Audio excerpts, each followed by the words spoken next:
Hello, je suis Victoria et j'ai 24 ans. Chaque semaine, j'embarque mon micro jaune et je pars à la rencontre de personnes inspirantes pour poser mes questions sur ce qui fait nos vies, dans un monde où l'on se cherche et où on questionne notre avenir. J'espère qu'écouter le parcours et les conseils de ces personnes qui ont rêvé et osé faire de leur rêve une réalité t'aidera toi aussi à avancer d'un pied plus sûr dans la vie. Alors je t'invite à emprunter un nouvel œil pour regarder le monde sous un autre angle, pour te recentrer sur ce qui est essentiel et sur qui tu es, pour t'aider à trouver ton chemin et surtout, à oser.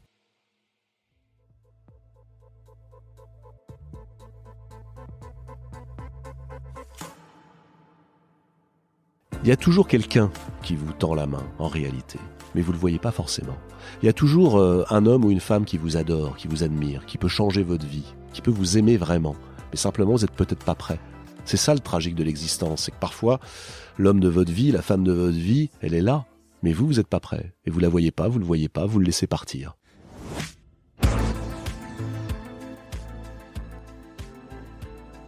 Est-ce que l'on veut une vie confortable ou est-ce que l'on accepte qu'elle soit chahutée, bousculée ? Est-ce que l'on s'autorise à sortir de la banalité, à prendre le risque d'être transformé par la vie ? François Bunel, lui, a pris le risque au moins de ralentir pour habiter poétiquement le monde, de couper avec un quotidien qu'il connaissait trop bien, de tuer la routine pour ne pas s'enfermer dans des habitudes. Ces mots qui nous font peur aujourd'hui, inattendus, imprévus, il les a apprivoisés jusqu'à les aimer. Parce que la vie n'est que ça finalement, une accumulation d'imprévus que l'on s'autorise à accueillir ou que l'on rejette. Se laisser percuter par quelqu'un qui rentrerait dans notre vie et lui faire de la place qui n'était pas prévue. Se laisser traverser par une idée, par une opportunité, par un détour qui n'était pas prévu. Parce qu'il le dit, elle est trop courte pour être petite la vie. Il faut qu'elle soit grande, démesurée et tant pis si elle nous gifle, tant pis si elle nous griffe. Avec François Bunel dans cet épisode, on parle de livres, d'émerveillement et de nature. J'espère que cette écoute te donnera l'élan pour bousculer les routines. Bonjour François Bunel. Bonjour. Merci de me recevoir, je suis très touchée et un peu intimidée aussi d'être là en face de toi et de pouvoir te poser des questions. Toi qui as tant l'habitude de poser des questions au monde et aux gens. Tu es donc journaliste, producteur et animateur. Surtout connu sous la présentation de La Grande Librairie sur France 5 que tu as animé pendant 14 ans avant de passer le flambeau à Augustin Trapenard. Et tu animes aussi La Petite Librairie tous les jours sur France 2. On va revenir un petit peu à ton enfance, si tu le veux bien. Tu as été adopté à 3 ans et demi. Qu'est-ce que tu retiens de ton enfance ? Ah, c'est curieux, hein. Mais pourquoi faut-il commencer par l'enfance ? C'est le début. Mais est-ce que tu crois que l'enfance... je sais pas, c'est une vraie question d'ailleurs. Est-ce que l'enfance détermine qui nous sommes ? J'ai le sentiment que si on la regarde de trop près, elle empêche quand même beaucoup de choses. Qu'à se promener comme ça sur le boulevard du Ressassoir, à regarder dans le rétroviseur, on prend vite un torticolis. Et qu'il est parfois incompatible de regarder trop d'où on vient et de regarder devant soi. Et par peut-être curiosité journalistique, l'inconnu et le devant moi m'a toujours plus intéressé que ce que je connais et que j'ai d'ailleurs beaucoup de mal à expliquer, du reste. Beaucoup de mal à comprendre. C'est pas parce qu'on sait qu'on comprend. Ça, c'est aussi le premier truc que le journaliste devrait rappeler. On a beau savoir, on comprend pas. Et tu as des souvenirs du petit garçon que tu étais ? Des pensées qui te traversaient quand tu étais jeune ? Assez peu, en fait. Peut-être que ça va de pair avec l'idée ou l'envie de pas forcément m'en souvenir, mais ça est arrivé combien de fois, justement, enfant, qu'on ressente une émotion, alors souvent une émotion amoureuse, sentimentale, ou alors une urgence, mais on n'arrive pas bien on est dans le brouillard, tu vois, on n'arrive pas à la formuler, on n'arrive pas à en sortir, ça devient une obsession, cette obsession on la rumine, elle nous empêche de nous développer, de faire d'autres choses, et tout à coup on ouvre un livre, et alors la magie, grâce absolue, en une ligne, quelqu'un a résumé exactement ce que l'on mettrait des pages et des pages et des pages à ne pas savoir résumer. Et là... nos ruminations s'arrêtent. Oui, non seulement elles s'arrêtent, mais ça devient un starting block pour avancer. On se dit, c'est génial, c'est exactement ce que je pensais. Et souvent, c'est quoi ? Un vers de poésie, une phrase belle, c'est de la beauté.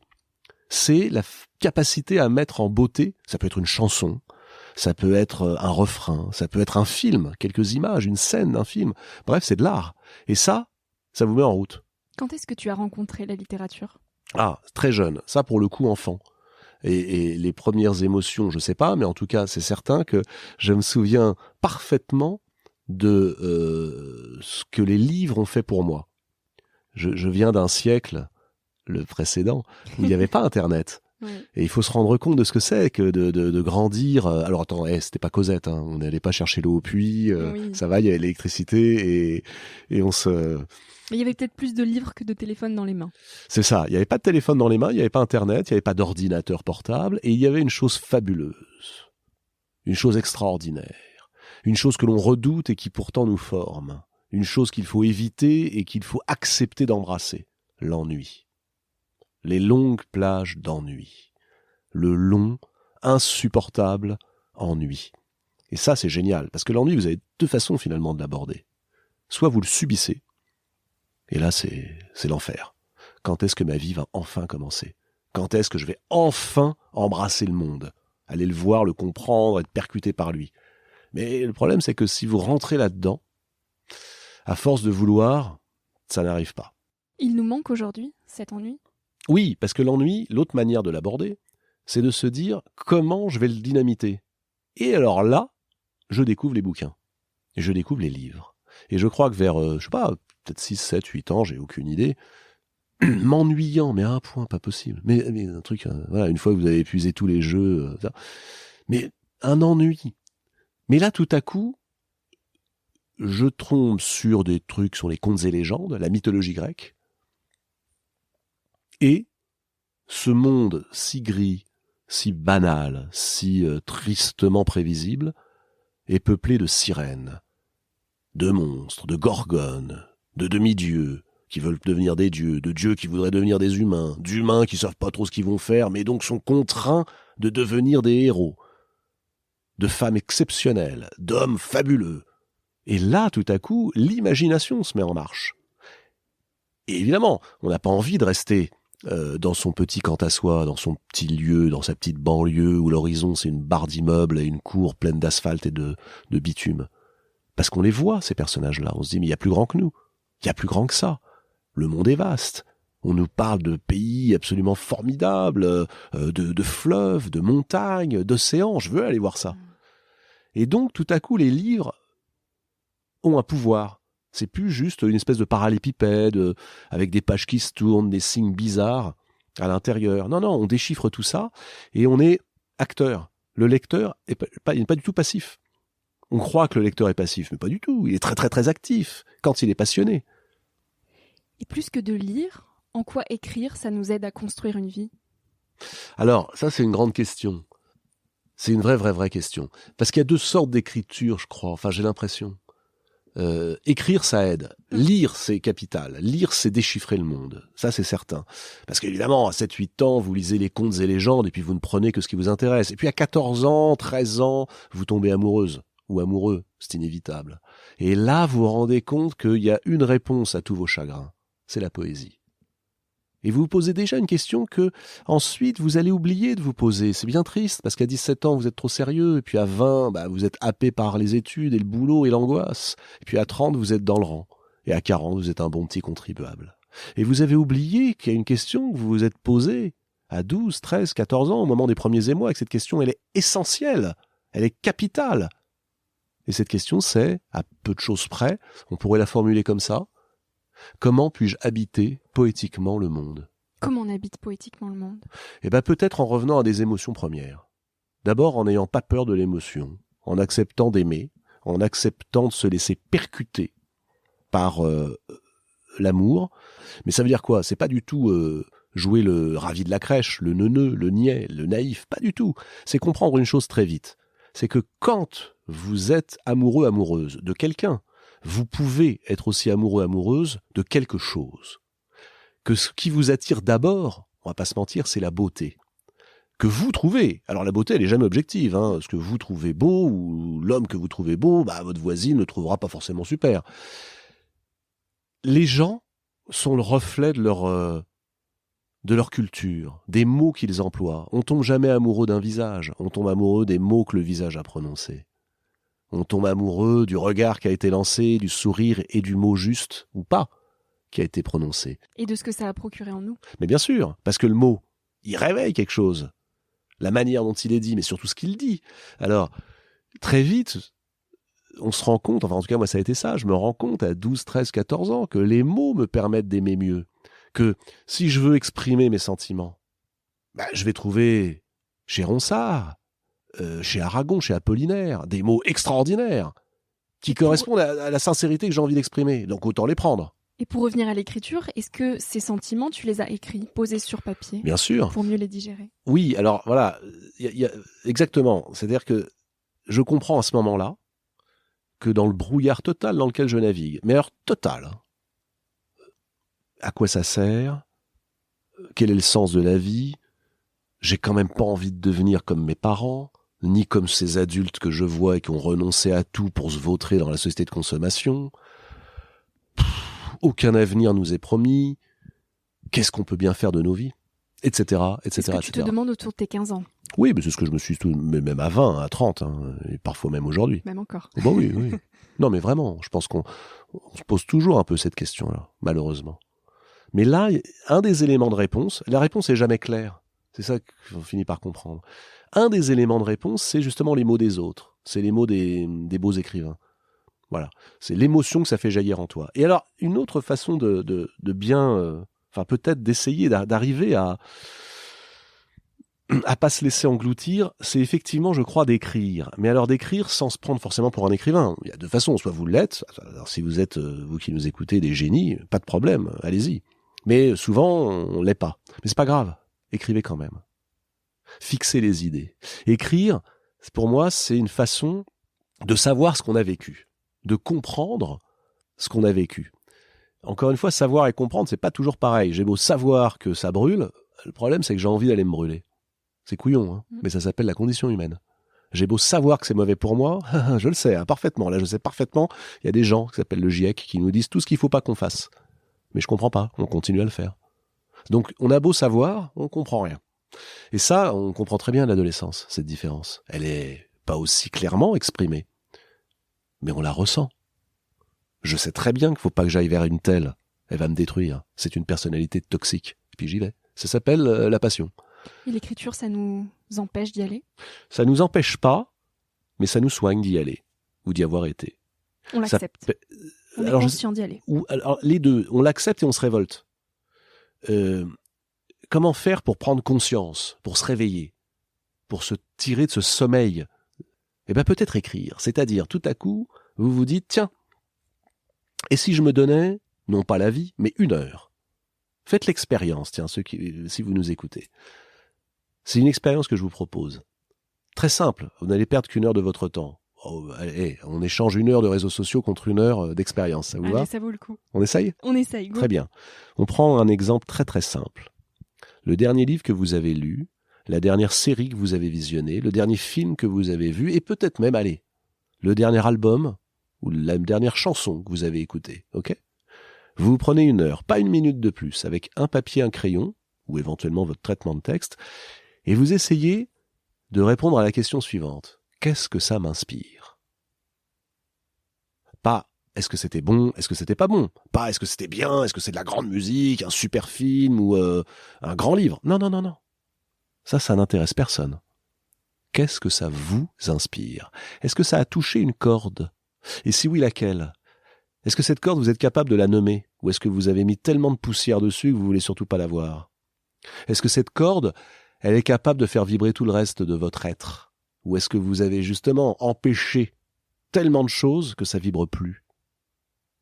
Est-ce que cette corde, elle vous dit mais j'ai besoin de ça en fait. Donc encore plus de livres, encore plus de séries, encore plus de films, encore plus d'œuvres d'art. Où ça va vous mener, je sais pas. Mais en tout cas, ça va vous dérouter. Ça va vous sortir de la route principale sur laquelle vous vous êtes mise, où on vous a mis. Ça va vous sortir de l'assignation aussi, à résidence. Parce qu'on vous dit, vous êtes comme ça, ma petite. Et c'est comme ça, et vous changerez pas. Bah si, en fait. Et ces cordes, précisément, elles sont pas toujours faciles à identifier parce que, comme tu le disais, il y a de la poussière dessus. Quelle est cette poussière qui s'accumule avec le temps? Il y a celle qui est là pour de bonnes raisons, parce que la vie se charge de la faire tomber. C'est normal, hein, la poussière tombe. Voilà. Il faut pas se révolter contre ça. Ça sert à rien de se révolter contre la pluie qui tombe.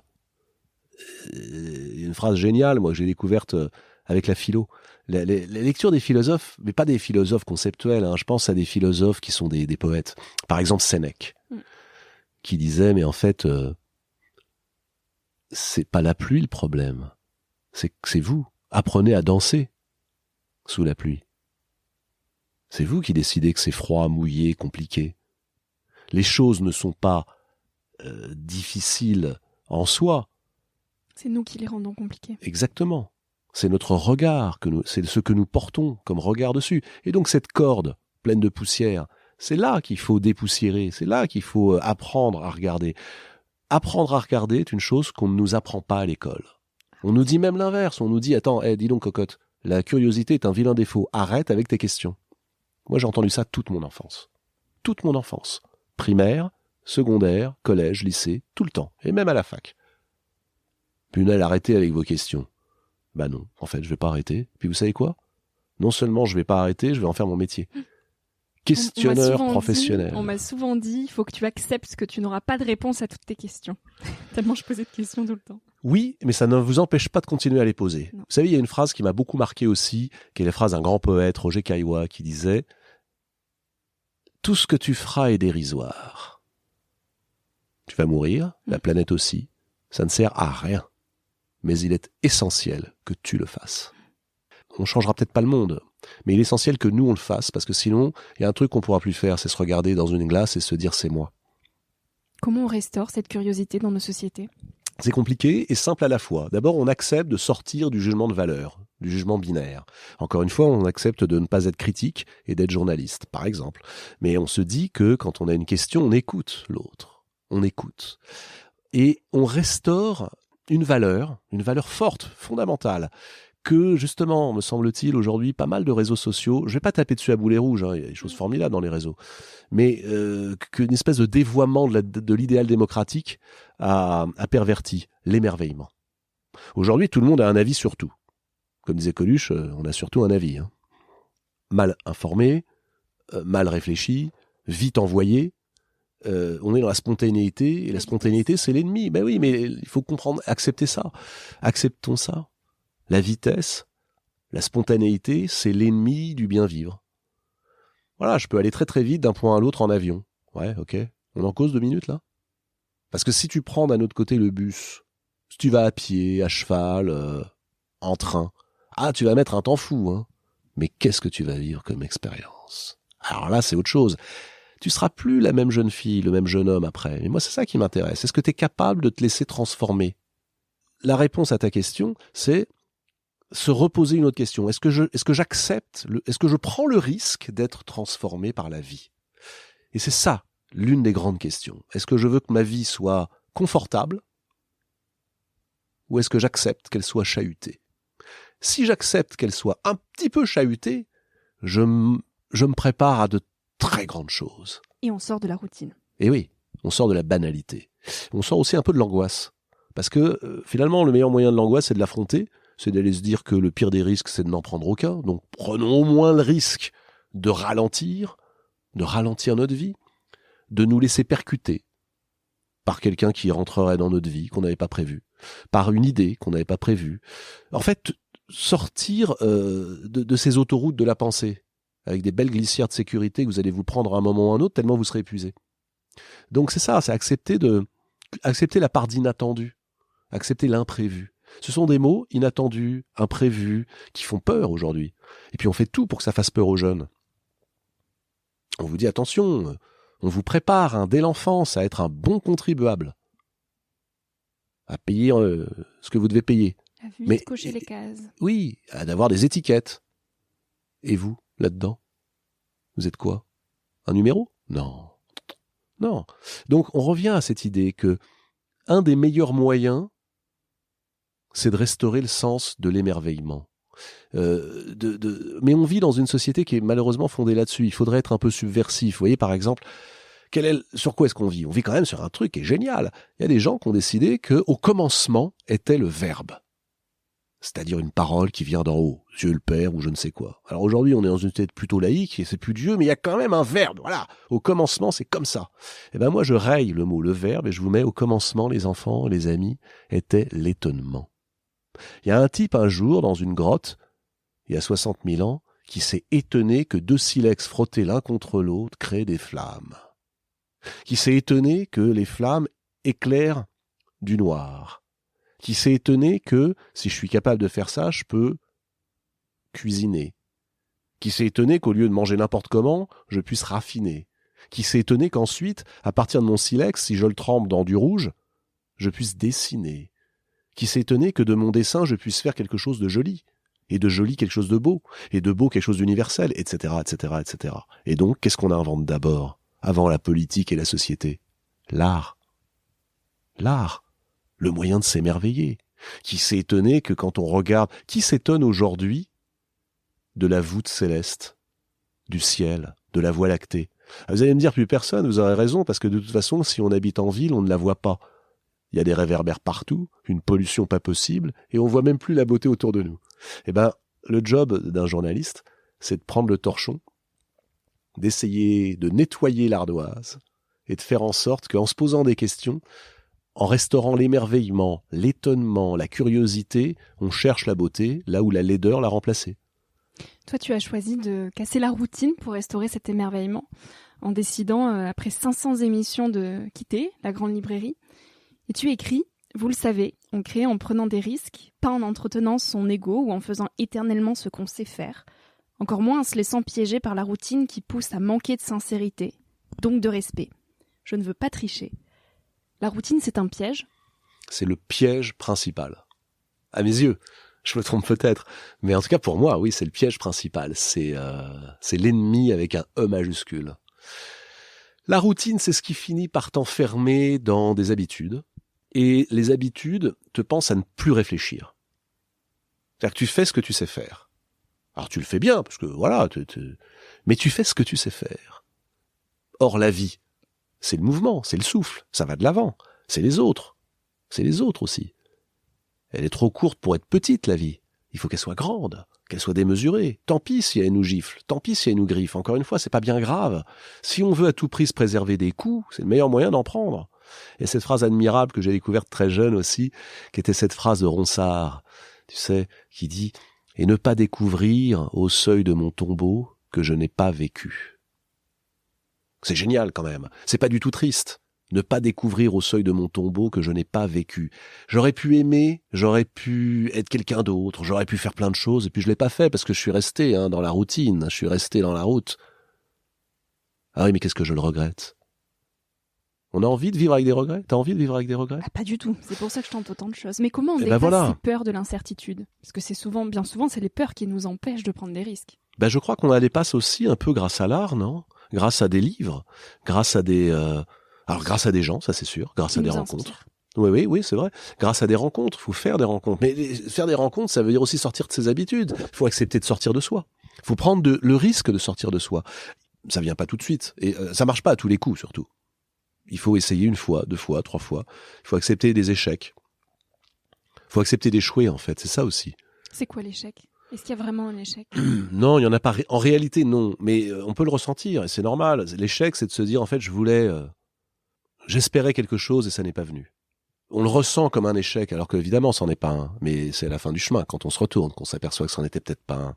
On le vit comme un échec. Quand on n'a pas ce qu'on voulait, quand on n'a pas réussi à faire ce qu'on espérait, même parfois, quand on n'a pas réussi à écrire le livre qu'on voulait, à faire le film qu'on aurait aimé faire, à écrire la chanson parfaite, on se dit, c'est un échec. Et puis en réalité, non, parce que ça vous amène ailleurs. Encore une fois, je pense, j'ai le sentiment que prendre des risques, sortir de l'habitude, ne pas se contenter de la routine, c'est le meilleur moyen d'être vivant. Voilà. On peut toujours faire... Là, la phrase que tu citais, c'est celle que j'avais écrite et dite au moment de la dernière émission pour essayer d'expliquer aux gens pourquoi j'arrêtais.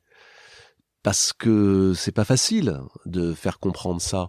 Les gens me disent, mais vous avez tout, l'émission marche, elle cartonne, tout va très bien. Mais oui, justement.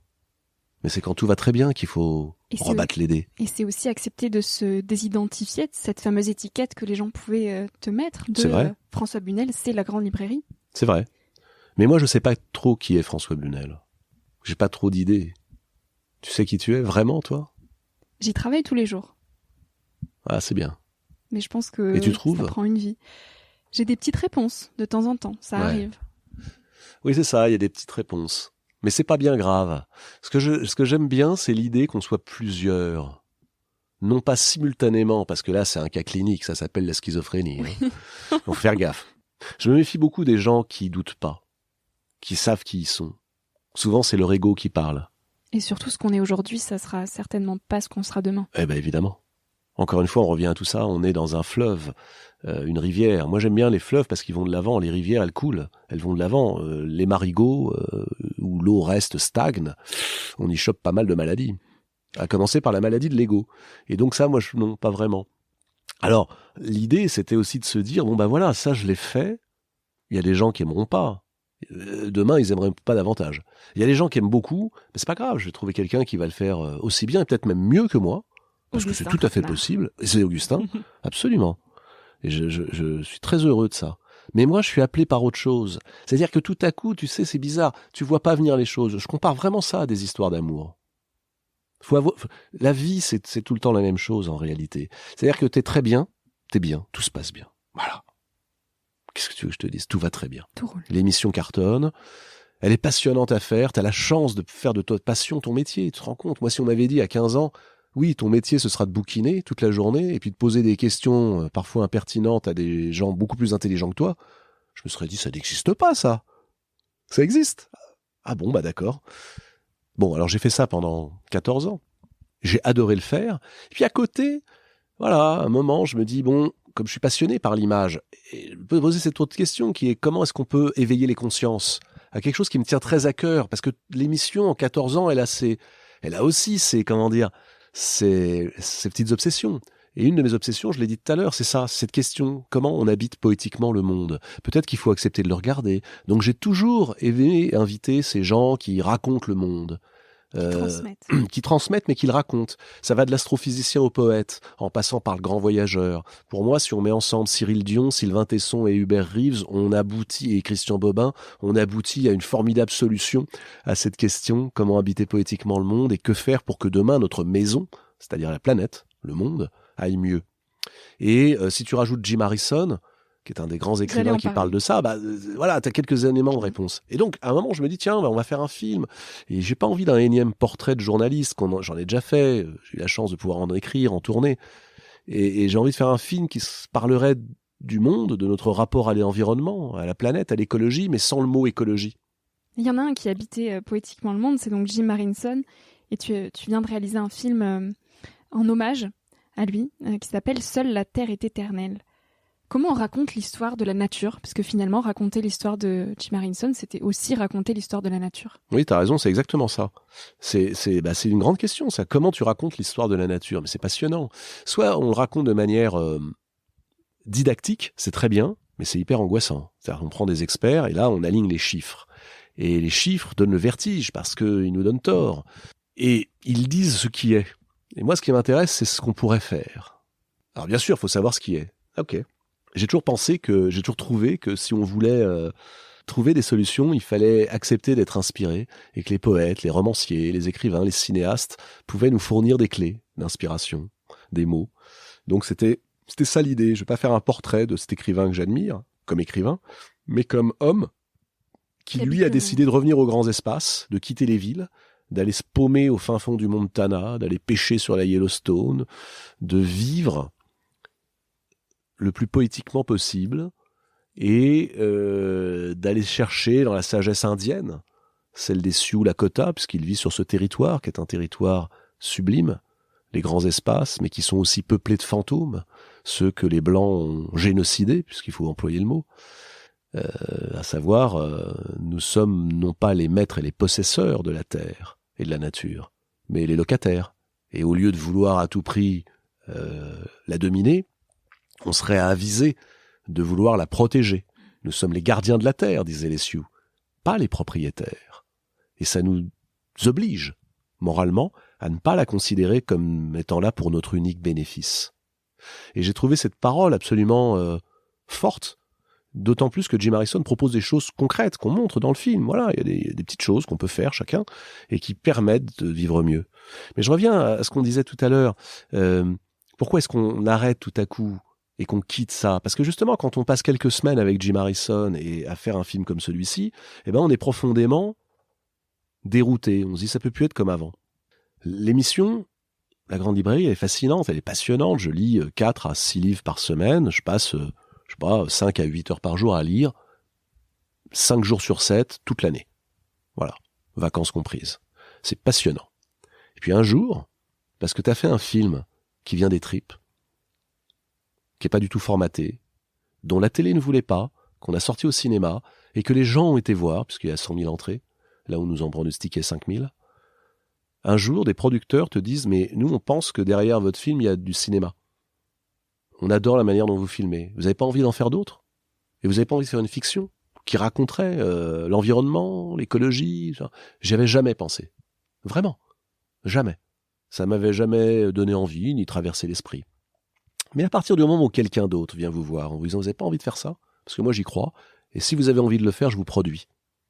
Et on fait un grand truc. » Eh bien, vous avez 2 options. Soit vous vous dites « Je reste tranquillement dans ma routine. » Elle est belle, la routine. Elle est magnifique. Elle s'appelle La Grande Librairie. Il y a 1 demi-million d'auditeurs toutes les semaines. Ça dure depuis 15 ans. Ça peut encore durer 15 ans, me disait la patronne de France Télé très gentiment. Quand elle m'a dit ça, je suis ressorti, j'étais déprimé. Je me suis dit, putain, 15 ans encore à faire la même chose. Mince. Et en même temps, je perçois que c'est une chance, qu'il faut jamais insulter la chance. Mais, tout à coup, des gens que vous ne connaissez pas vous disent « Ok, très bien, moi je trouve le film formidable. Est-ce qu'on peut raconter encore plus loin une histoire sur l'environnement, les grands espaces, mais qui serait une fiction et qui ferait bouger les consciences ?» Donc c'est aussi les autres qui font nos vies, parce Oui. que si cette personne-là n'avait pas tendu sa main, peut-être Non. qu'aujourd'hui tu serais encore à la Grande Librairie. Exactement. Et là, on touche un point central. Oui, ce sont les autres qui font notre vie. Il faut l'accepter. Il faut, quand je disais tout à l'heure, restaurer l'émerveillement, la curiosité, l'étonnement, ça veut dire aussi écouter les autres. On perd Regardez-les. cette écoute aujourd'hui. Je crois. Écoute active. Paradoxalement, on ne vit que par les autres et par le regard des autres. C'est-à-dire qu'on met sur Instagram la meilleure photo de soi, on essaie de se montrer sous son meilleur jour pour que les autres nous aiment, mais on n'écoute pas les autres. Le but du jeu dans la vie, c'est pas tellement, je crois, que les autres nous aiment. C'est qu'on les écoute nous. Et qu'on se laisse transformer aussi par eux. Ah bah bien sûr. Moi, Jim Harrison, quand je l'ai lu à 20 ans, ça m'a mis en route, ce livre. En route. C'est-à-dire que tout à coup, j'ai compris, ok, très bien, voilà. Qu'est-ce que tu as compris? Qu'est-ce qu'il a transformé de plus profond en toi? Honnêtement, à 20 ans, je me dis, tu vois, je finis par répondre, mais tardivement, à la première question. Quel est l'avenir d'un gamin qui a été adopté et qui vit dans une banlieue, dans une famille assez modeste, où il n'y a pas vraiment d'avenir tout tracé? En tout cas, certainement pas la télévision, encore moins les voyages, et évidemment pas la presse écrite, etc. On peut même pas y rêver, on peut pas y penser. On est un peu exclu de ça, par un déterminisme social très profond. On est dans les années 80-90 du siècle précédent. Et ben Jim Harrison m'a appris qu'en fait non. Il y a une deuxième chance. Si on accepte d'écouter l'autre, et si on accepte la rencontre avec l'autre, tout est possible, tout est ouvert en tout cas. Tout est ouvert. C'était ça, Dalva. C'est l'histoire de gens qui se disent « Soit je m'appesantis sur mon passé, et il m'empêchera de cueillir la chance, qui se présente toujours à vous. Simplement, est-ce que vous êtes ou non disposé à la laisser rentrer dans votre vie ?» Il y a toujours quelqu'un qui vous tend la main, en réalité, mais vous ne le voyez pas forcément. Il y a toujours un homme ou une femme qui vous adore, qui vous admire, qui peut changer votre vie, qui peut vous aimer vraiment, mais simplement, vous n'êtes peut-être pas prêt. C'est ça le tragique de l'existence, c'est que parfois, l'homme de votre vie, la femme de votre vie, elle est là, mais vous n'êtes pas prêt. Et vous la voyez pas, vous le voyez pas, vous le laissez partir. Qu'est-ce qui nous aveugle? Souvent nous. Notre propension, souvent, à regarder derrière nous et à tomber dans l'auto-apitoiement. Et c'est ça que me montre Dalva, à 20 ans.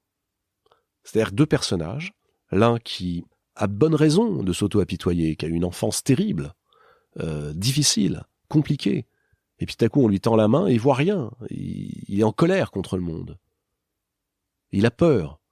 Et la colère et la peur, il ne sait pas la dépasser parce qu'il regarde tellement son passé et son nombril, toute la couche de poussière dont on parlait tout à l'heure, qui s'est accumulée sur les cordes, fait qu'elles ne vibrent plus, ces cordes. Donc il ne s'est pas aimé. C'est un cœur sec. Et puis il y en a un autre personnage, qui a exactement le même problème d'enfance, qui a été adopté, qui ne connaît pas ses parents, à qui on a menti, qu'on a trahi, qu'on a battu, qu'on a frappé, qu'on a abandonné à plusieurs reprises, et qui à un moment écoute l'autre, ce vieil Indien, qui lui apprend à écouter aussi le brin d'herbe, qui lui apprend à regarder les arbres, qui lui apprend à regarder les étoiles, qui lui apprend à écouter le bruit du monde. Et tout à coup, il se dit, mais le bruit du monde est plus intéressant que mes petits problèmes existentiels. Ça les soigne pas, mais ça les met dans un tout petit coin de ma tête, au lieu que ça occupe toute la place de ma tête. C'est l'ego qui nous coupe du bruit du monde. Oui, je crois beaucoup. Tout à fait, c'est très bien formulé. C'est l'ego qui nous coupe du bruit du monde. En fait, l'idée, c'est de réduire au maximum l'ego et d'augmenter au maximum le son du bruit du monde. C'est ça. Je crois beaucoup à ça. Qu'est-ce que vous avez à me dire ? Et donc, vous écoutez le bruit du monde, vous écoutez les autres. Et on revient à Jim Harrison, oui, l'opposition de ces deux figures, celle qui est dans le ressentiment, les passions tristes, qui n'arrivent pas à dépasser sa peur et sa colère, et de l'autre, celle qui dit « Ok, j'en ai pris plein la gueule et ça va sans doute continuer. Mais il y a plus grand que moi, il y a le monde, il y a l'autre. » Et bien là, on se dit « Ok, ben voilà, j'ai compris un truc et j'ai envie de devenir la deuxième, pas la première. » Et donc c'est là où tu vois que la littérature te met en route. Et on revient aussi à cette question, qu'est-ce qu'écrire apporte ? On sait très bien qu'on ne sera pas des grands écrivains, mais il ne s'agit pas du tout de ça. Il s'agit de se dire que l'écriture est un moyen, pas thérapeutique, mais un moyen de comprendre qui on est. Encore une fois, voilà, parfois on peut se dire, tiens, mais si je note mes idées, tout à coup elles s'ordonnent ma vie. Aujourd'hui, j'ai rencontré telle personne, elle m'a posé plein de questions intéressantes, et puis elle écoutait, et puis on sent que c'est important pour elle. Ah tiens, ça change, mais alors c'est qui elle ? Et pourquoi ? Et comment ? Et oui, et tout à coup, tout ça se met ça solidifie, ça vous offre, je crois, une espèce de colonne vertébrale, un squelette qui est plus fort. Un peu comme le tronc d'un arbre. Sur les arbres, c'est très facile de regarder le houppier, de regarder les feuilles, c'est ce qu'on voit en premier. Oui. On regarde le feuillage et on se dit, ah, il est beau, ou il est bordélique, il est tout maigre, ou il est tout fort. Mais l'harmonie, c'est le tronc. Et les feuilles.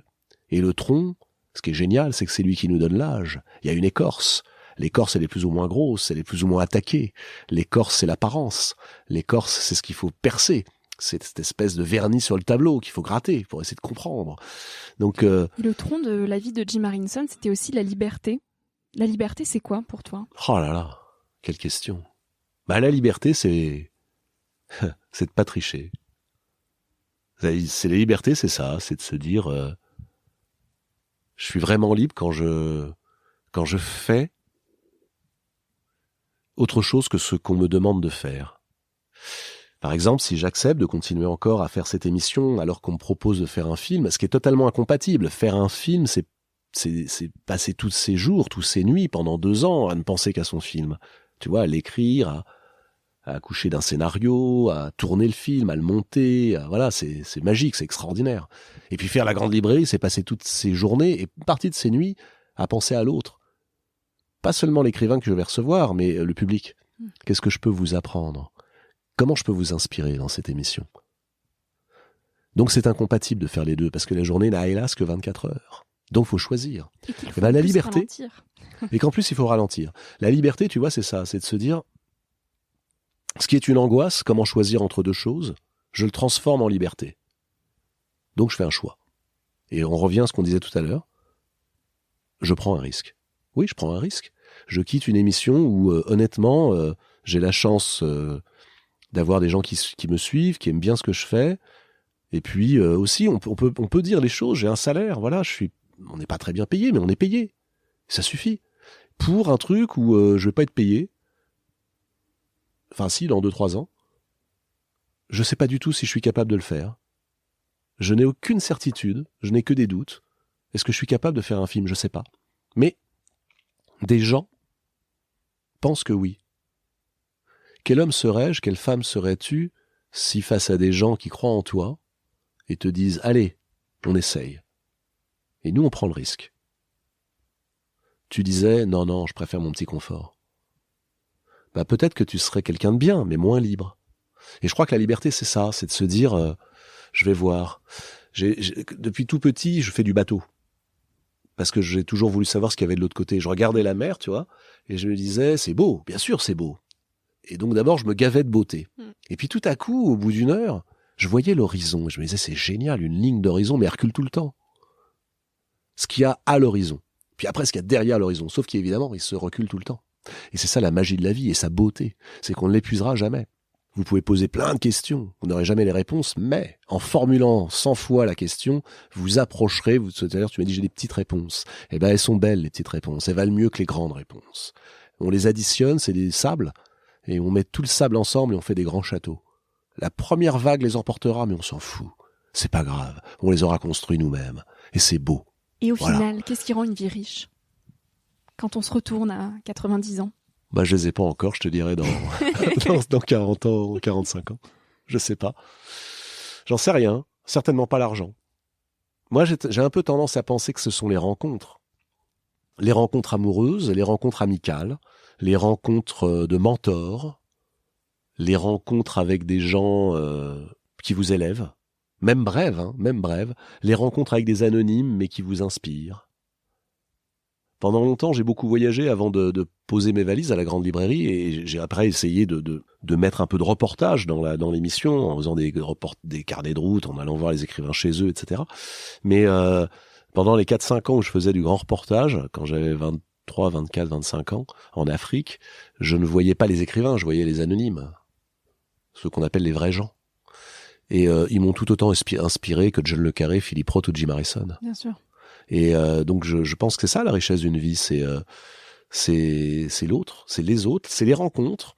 Et encore une fois, la rencontre pas pour collectionner. Il y a ceux qui voient, qui font pour cocher une case et dire ça je l'ai fait, je passe à autre chose. Ou tu sais le chasseur de papillons. Hop, je l'épingle. Non, on s'en fout, prends même pas en photo. Écris le soir ce que t'as vécu. Essaye de garder le suc de la moelle de la vie que t'as passée avec l'autre.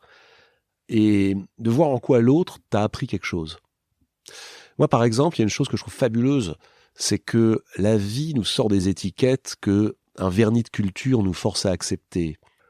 C'est qu'en fait, si on se dit je suis noir et assigné à résidence, c'est-à-dire que jamais rien ne changera, bah rien ne change.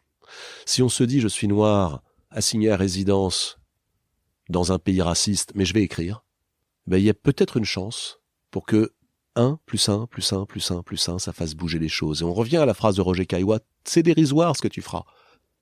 C'est vrai, mais il est essentiel que tu le fasses. C'est la phrase de Cyrano de Bergerac.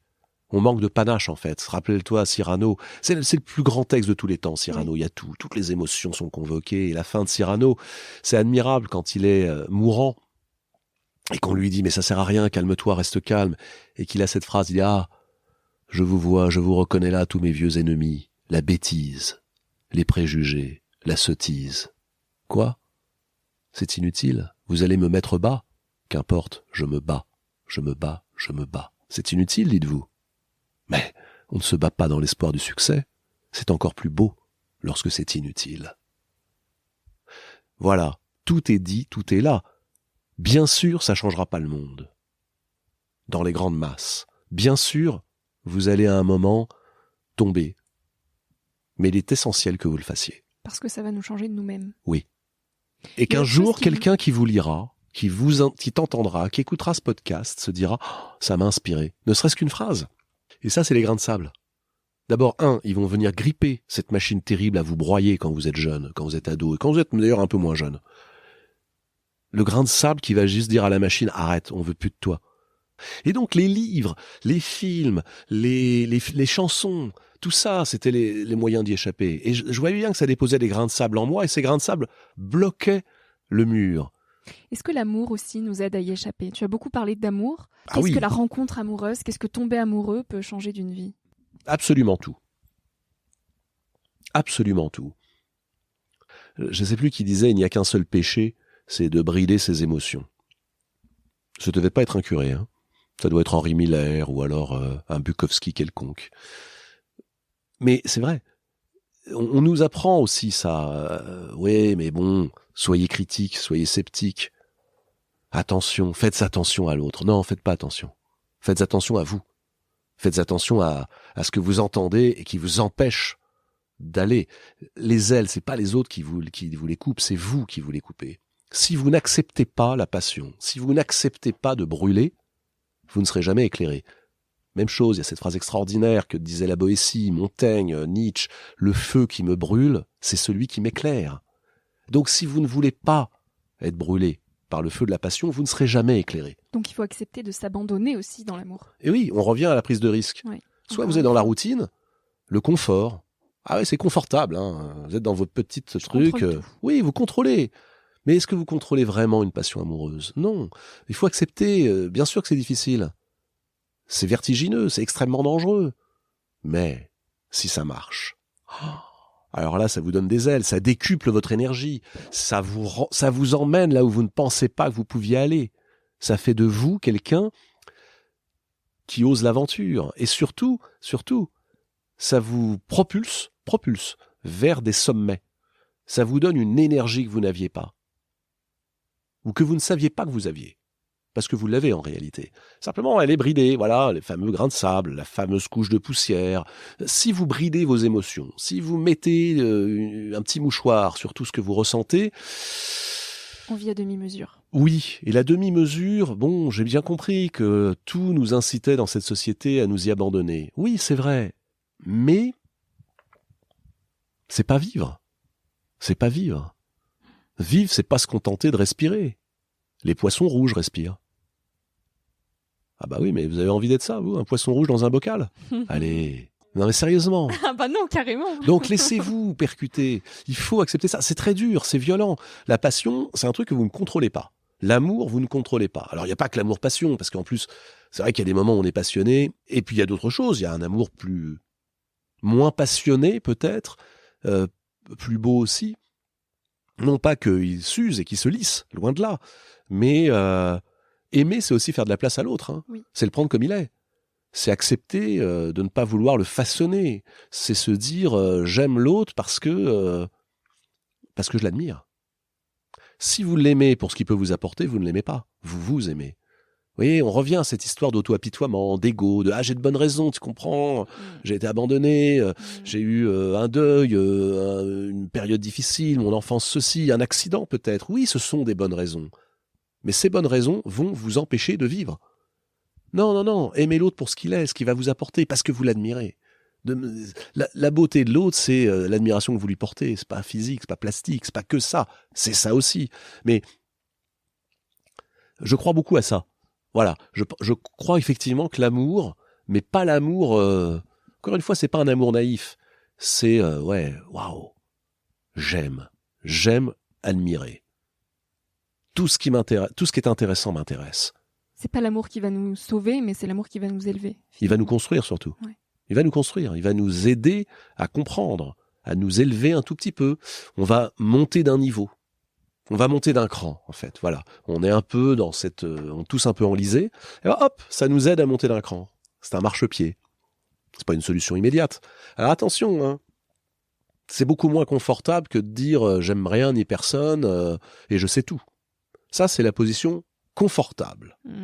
Dans confortable, est-ce qu'on peut isoler, s'il vous plaît, les 3 premières lettres du mot ? Parce que c'est un peu ce que vous êtes quand vous êtes confortable. Vous êtes vite très con. C'est vrai. Quel conseil tu voudrais donner aux jeunes d'aujourd'hui pour clôturer cette interview ? C'est compliqué. Les conseils, c'est horrible. Je vais pas vous donner de conseils. Plutôt que de chercher des conseils, regardez ceux qui montrent l'exemple. Je crois que c'est ça, en fait.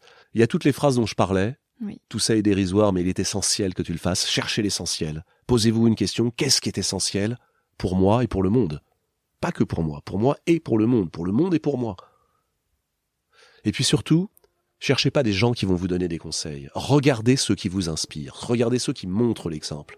Ceux qui montrent l'exemple, ils n'ont pas besoin de faire des grandes phrases de conseils. Ils font, ils agissent. Vous voyez ? Ceux qui donnent des conseils, souvent, ils parlent. Mais là, on vient de parler. Mais il faut regarder ceux qui agissent. Et se dire, tiens, c'est pas mal ce qu'il a fait. Et si je faisais pareil ? Si j'osais ? Si je m'autorisais ? Si j'essayais ? Qu'est-ce que ça coûte ? de s'arracher un tout petit peu au confort des habitudes, mais on vient d'en parler. J'ai qu'à essayer. Puis si ça marche pas, ce sera pas un drame. Ah oui, mais le risque, c'est que ça marche. Et même que ça marche à moitié. Et déjà à moitié, c'est formidable, puisque ça m'emmène loin. Très loin. Ne désespérons pas. Il ne s'agit pas d'opposer espoir et désespoir, mais il y a des gens qui nous montrent l'exemple. Il suffit de regarder comment les hommes vivent. C'est une chanson un peu anard. Il faut être un peu anard, un peu libertaire. Dans libertaire, il y a liberté. Est-ce ainsi que les hommes vivent, demandait Aragon. Eh bien, voilà, c'est la grande question. Est-ce ainsi que les femmes et les hommes vivent sur cette planète ? Bien sûr, il y en a qui déconnent. Et puis il y en a aussi quelques-uns, très peu, c'est vrai, qui font des choses admirables. Regardons ces choses admirables et laissons-nous inspirer, laissons-nous percuter par la beauté de ce qu'ils font, par l'exemple qu'ils nous montrent. Et là, on va pouvoir peut-être rassembler nos forces et se dire de cet exemple, je vais m'inspirer et essayer de faire autre chose. Je vais me détourner. Je vais pas faire ce qu'on attendait de moi, tiens. Merci beaucoup de nous avoir tant inspirés aujourd'hui, alors François Bunel. Merci beaucoup. Merci à toi d'avoir écouté l'épisode jusqu'ici. Si ce moment t'a plu, je t'invite à le partager, à laisser quelques étoiles sur iTunes ou Spotify, ou à faire une story sur Instagram pour que je puisse te repartager.